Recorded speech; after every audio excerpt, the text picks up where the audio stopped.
Ассаламу алейкум экендештер. Бүгүнкү чыгарылышта бир 5 мүнөттүк эле видео болот. Ошону аягына чейин көрүңүздөр. Просто мен бир нерсени көрүп алып, бир нерсени угуп көрүп атып, жиним келип баштады да. Эми ар кимдин өз иши элечи. Просто бул акыркы моменттерде Москва шаарында өтө бир мода айланып кетти да. Модага айланып, мисалы машина менен таксиде өтүп жүрүп, машинасын сүзүп алып, элдерге жардам сураганчы. Эми ал машинасын көрсөң ашып кетсе бир 400-500 миң сомдук чыгым болот да. Ошону видеого чыгарышып, элдерден жардам сурап, жалдырап туруп бересиңер да. Бул нерсе өтө туура эмес нерсе. Силерди эч ким таксиде иште деп эч ким түткөн эмес. Эми ар кырсык Кашкабактын ортосунда, бирок неме да, жети саның аманбы, ден соолугуң аманбы, ошону өзүң эле кутулуп койсоң болот.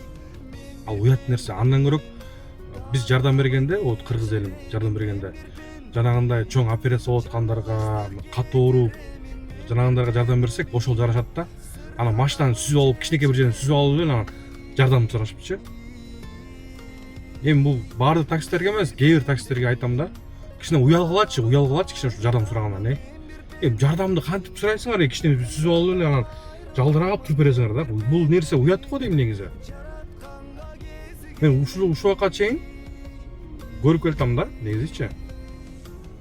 Анан жанагы YouTube тарткандарда кичине эки жагын карап тартсаңар, пожалуйста, суранам силерден. Эми мага деле жазышат, мисалычы, жардам керек болуп атат, видеого чыгаралчы, тиңделчи, минтелчи дейт да, мындай бир. Карасаң бир орусча айтканда фигня эле нерсе да.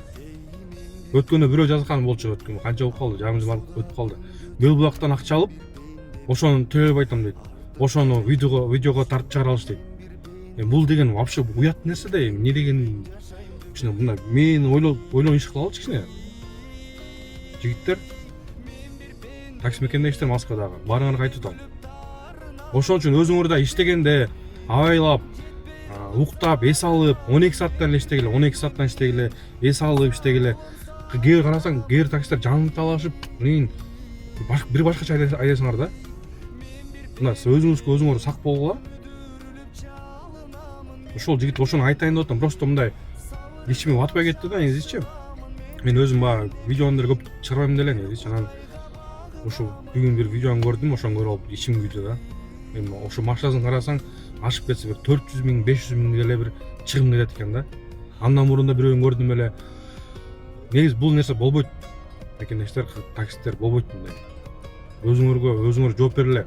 Эркекпиз да биз, өзүбүз жооп берип, өзүбүз мындай так жүрөлү, эме кылыпчы, мындай сак жүрөлү дегендей. Ошону айтайын дегем, элдерге таратып койгула, жардам сурабагыла, антип уят болот. Кичинекей бирдеке кылып алып жардам сурап эле. Ошол ана бир нерсени айта кетейин. Бул Москва шаарында чоң бир жамаат бар.